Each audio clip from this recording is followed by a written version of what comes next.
We are off and running. Should I say hello, everybody? Yes. Well, hello, everybody. Good to see everyone. As always, we have an exciting game played by Bobby Fischer. Yay.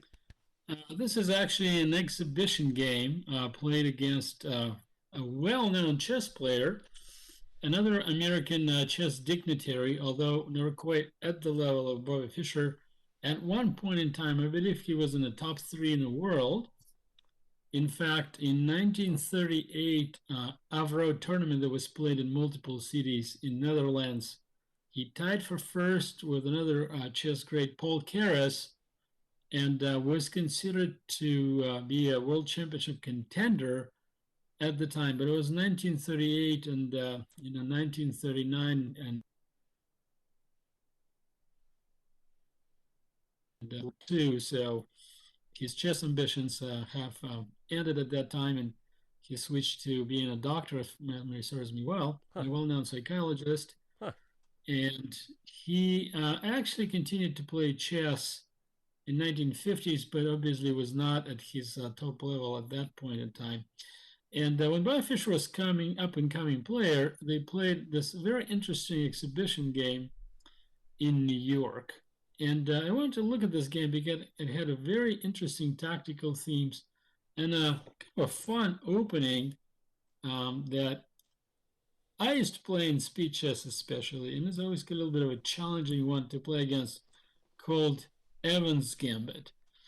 And it's not named after a kid by the name of Evan, but it is actually Evan's, a chess player from England that this is named after. What's the idea of that move? The idea is actually positionally fairly sound because a lot of times when white plays c3, knight f6, d4, attacks the center and takes space and all that, black actually has enough time to strike a counterattack by playing this sneaky little check. And then after the bishop trade, move d5 breaks up the pawn attack and holds the game okay. And, arguably white still has a very nice attacking situation here. Lots of space, semi-open files for the rooks and so on. But we have to admit that in this position, black's position is pretty solid. Right. So Captain Evans, and I think if I recall correctly, he was a sailor or a captain of a ship. He actually thought, well, wouldn't that be cool if we somehow gain a tempo? So he came up with this idea of b4. And how do you gain a tempo? Well, if the bishop takes or the knight takes, you play c3. And if the bishop goes to c5, you go d4. There's your tempo.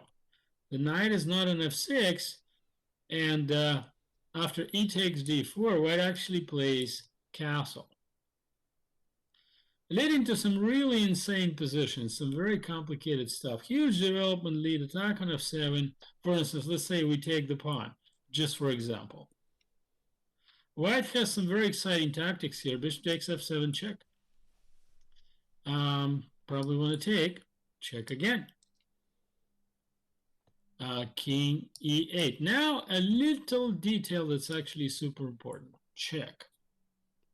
Now, why is that an important check? Why do we need it? Well, if the pawn goes up, then after queen c5, you see that diagonal here that's going to be later treated to the bishop move. That's going to be very nasty. So the king kind of has to go to f8. And in that case, you take on c5, check. Come back to c3, and after queen f6, no queen trade. You actually play queen a3. And the big idea being that if queen takes on a1, bishop b2 traps the queen. So Wow. roughly, this is one of the possibilities that could take place, and that's kind of a key idea behind Evans' Gambit. Now, good news for black, they don't really have to go that route. By all means, they have many other ways to continue and resist that. So instead of bishop c5, Ruben Fine played the move that many top players of the time, like Lasker, for instance, used to play, or Stein. It's bishop a5. The idea is, well, if you want to play d4, I take on d4, then I'm and keep c3 under attack. And guess what white does here? Well, you committed to such a big attack, you should just keep going. You can't really say, well, I changed my mind, I'm going to just do something else. Now, you want to play d4. You could castle, of course, and then play d4, but it frequently boils down to about the same thing. Pawn takes, castle. Good move. What's the big idea behind this? Now I want to take on d4, but without all of those pins, and I'm develop this nice pawn formation. So what does black do? He actually played the move that turns out to be a bit of a mistake. He has to play knight f6. You always need to develop pieces. You can't really play passively and make moves with the same pieces over and over and over, because your opponent is developing. You need to catch up, otherwise you're going to be railroaded. So you have to play knight f6. And now, after e5, you have knight e4, and you play attack on c3. Now, if the pawn takes, you have this cool counter strike, which frequently happens in positions like this. Remember, this was a knight on e4 and a bishop on c4. d5, that's a very common strike. So in this position, white needs to play queen b3, castle, c takes d4. And this is sharp this stuff. Offers a fair compensation, but at least it's not anything that you would call a decisive and immediate win. Like, for instance, can black play, for instance, something like d6? Probably. What other opportunities does black have? Let's use our tireless and always available helper here. They say bishop to b6. Only move. Only move. Try to get to d4. And knight c3 has to be played, developing pieces. And after that, knight a5. Very tricky. Very tricky. You see that? The main weapon here is the bishop on c4. So this piece needs to be destroyed. Right. So the queen goes to c2. And let's say knight takes c3. And bishop to d3 or bishop g5. So a lot of interesting possibilities here. I'm not 100% sure all of these moves are mandatory or 100% necessary. For instance, if I was black, I'd be seriously looking at knight takes c4.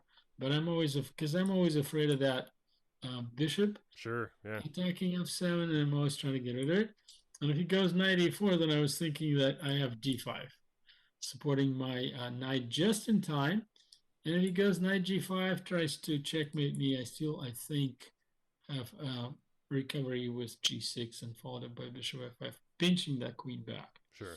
So, lots of interesting possibilities and opportunities here if you play knight f6. Instead, Ruben Fine played the move that a lot of club players would play. I see the pawn, I take the pawn. Now, move is a mistake. Why? If you think about it, I always teach my students to count time. Not actually the move you played in a total number, but overall, how many pieces remain in the game? How many moves have you gotten completed and the piece remains in the game? We obviously have the bishop, the pawn, the knight, and the castling done. So we've got 4 pieces in the game. Black has 3. And after queen b3, now we have 5 pieces in the game. But most importantly, our king is safe, and their king as well. Totally not safe. So if you think about that... But it's only 2 moves away from getting safe. They just got to move the knight and get castled. Well, how do you castle? f7 is under assault. Right. Should you play queen e7? That's what he ended up playing. Knight takes c3. Now knight d5 is up in the air. What do? And knight f6 turns out to be basically a losing move. Now, one of the key defensive mechanisms that every chess player should be aware of, when you are under attack, the easiest way to make things better for yourself is trade off the attackers. So here, bishop takes c3, queen takes c3, and knight of 6 would still allow white have a fair attack, but at least we would not be immediately losing here. I still obviously feel that in this position, black has their work cut out for them. But, at least from what I can see, he is able to offer at least some resistance. Although when I look at this position for the black side, I'm kind of scared. But the computer is not scared, so the computer thinks at least here we have a bit of a fight. Mm-hmm. Yeah. So very interesting position and sharp lines and a lot of different stuff to consider. And so sharp, for those of you guys who don't know, a sharp position is one in which the best move is significantly better than the second, and the second significantly better than the third, and etc. and so forth. A dual position is one in which it's kind of all good. The top 5 moves are all about the same. This game right here is very sharp throughout, and it looks like just by move 9, as we're looking at right here, black's already lost. So that's a very sharp position indeed. Yeah, so in this position, I think black made a mistake from which they could not recover.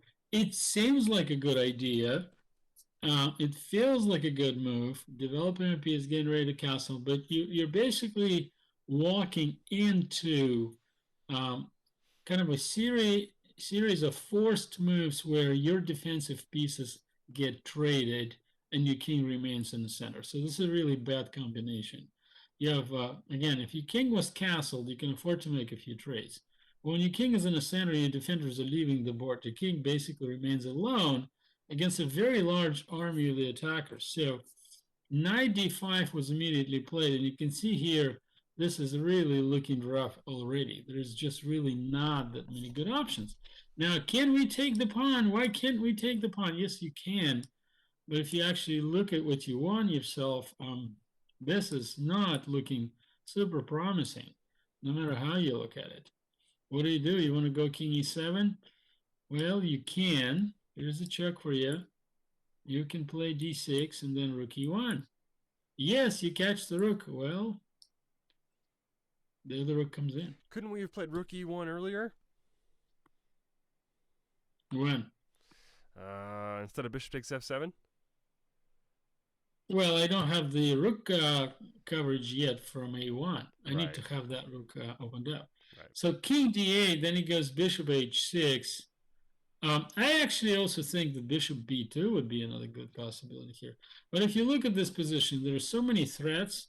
Rook e1, bishop g7, and what do we have? The king on d8, and we captured a couple of measly pawns. Our pawns are not going to save us from this horde of pieces that is just pursuing the king all over the place. Right. So you can see that you can't take on e4, but what can you do? The number of good options is remarkably limited. So he actually took on d5, pawn takes on d5, and then what do? You kind of have to play knight e5. Why?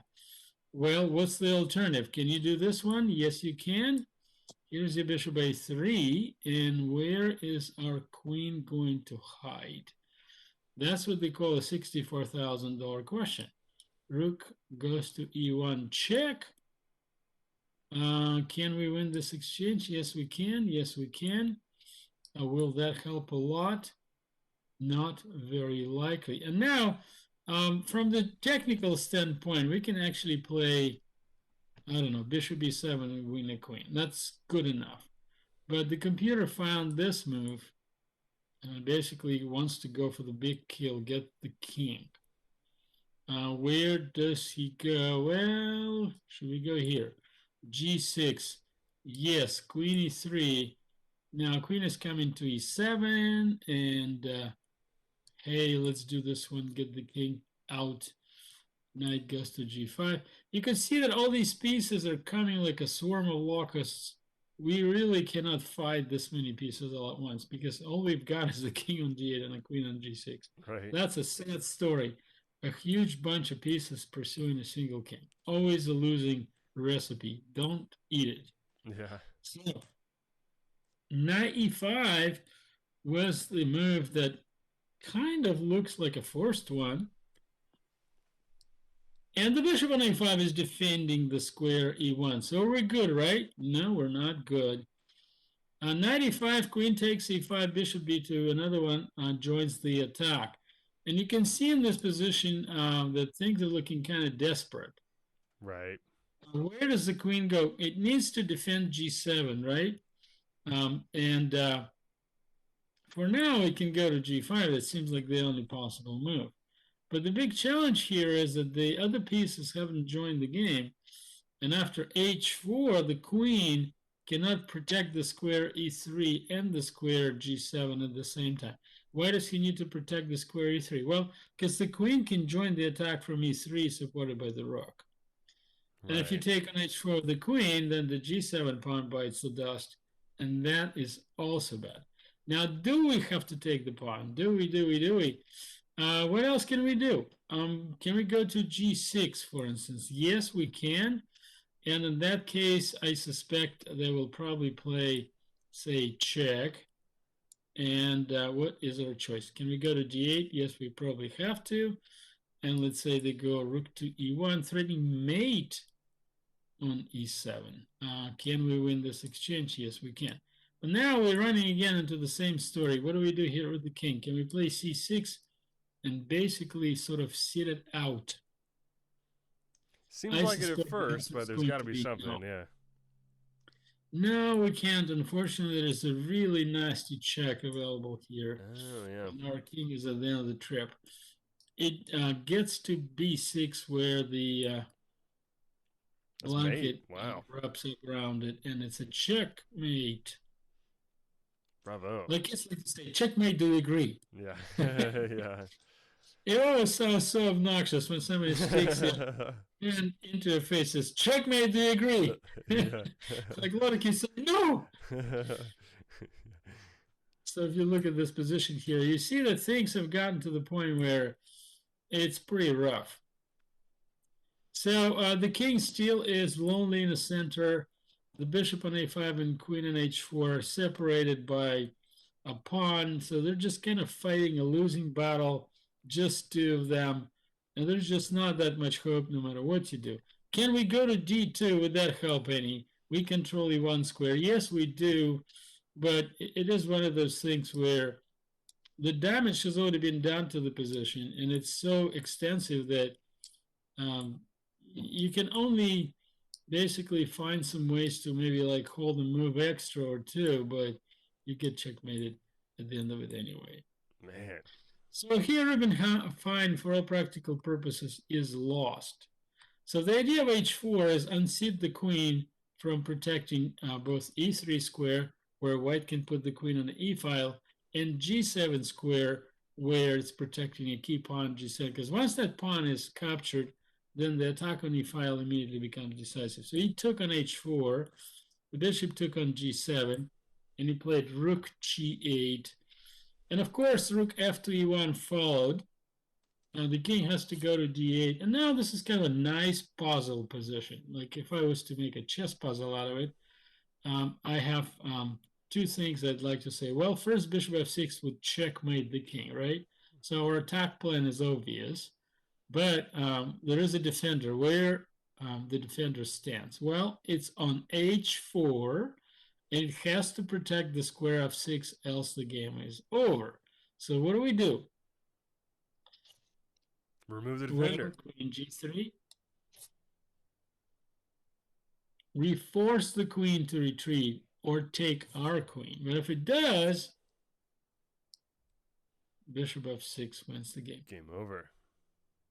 Game over. Now you could say, well, why didn't he take the rook with the bishop? He could have.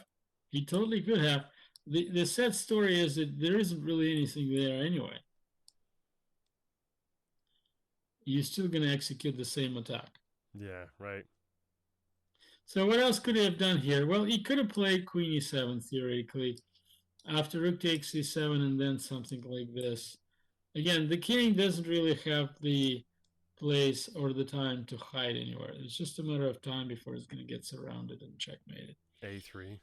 Oh, okay. Bishop c5, and then probably here, and then, I don't know, here, and then bishop, And then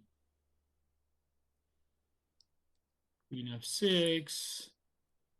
At some point, he's going to find his end. Yeah, such a cool use of dark squares too. That dark square complex is really dominated there by white. Yeah, absolutely. This is a great dark square game where one side has a bishop that's super active on a3 and b2, and the other one has a dark square bishop on a5, where it basically observes how the army gets destroyed. Yeah. So, what was the biggest error in this game? Again, lack of the development. Did not play knight of 6 quickly enough.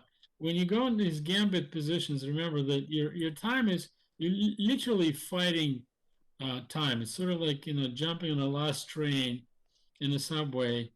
And if you're late, you're just going to spend a whole bunch of time waiting for the next morning. So here in this Yeah. position, queen e7 was, I don't know if it's actually a best move. I was actually looking at this position. I was thinking, is it worthwhile to just give up the knight and go for something like this and hope to survive this messy situation? Wow. Conceivably, I doubt it would be really like super duper great, but maybe it's a better defensive possibility than the one he had in the game. Mm-hmm. Yeah, yeah. And, does he have to take on h6? I suspect the answer is no. Like when I was looking at this position, I was thinking, gee, do I need to take this? I would actually play here instead. This would be my take on it. I would slap the queen, force the pawn up, and then would take on h6. Make sure he doesn't castle, and then take on c3. Huh. That way, I guarantee that his king is going to spend his best years in the center Yeah. or somewhere in the area, Yeah. and still have a fair number of pieces nearby for attack. Now, to be fair, after king f8, this isn't going to be a very easy slam dunk attack, but I'm quite sure that this position is better for white. If I was to take on, Starfish says we're about 2 points up, even though technically we're down in pawns. It says we're actually up 2 points, even though we're down 2 pawns. It basically shows how strong our attacking position is, and what a good situation this is for white. Such a great example of being, down on points but up in time. Yes, this is a great debate, time versus points. There's a lot of players think, well, I'm going to take this pawn and sit it out. It's really important to remember that take this pawn and sit it out works if your king is castled. Mm-hmm. If your king is in the center sitting out, it usually ends up badly. You just end up demolished over time. Your opponent regroups, attacks you multiple times, and with the king in the center, with your pieces disorganized and disconnected rooks, this is rarely going to be worth it. So if you capture a pawn, make sure you got the castling prepared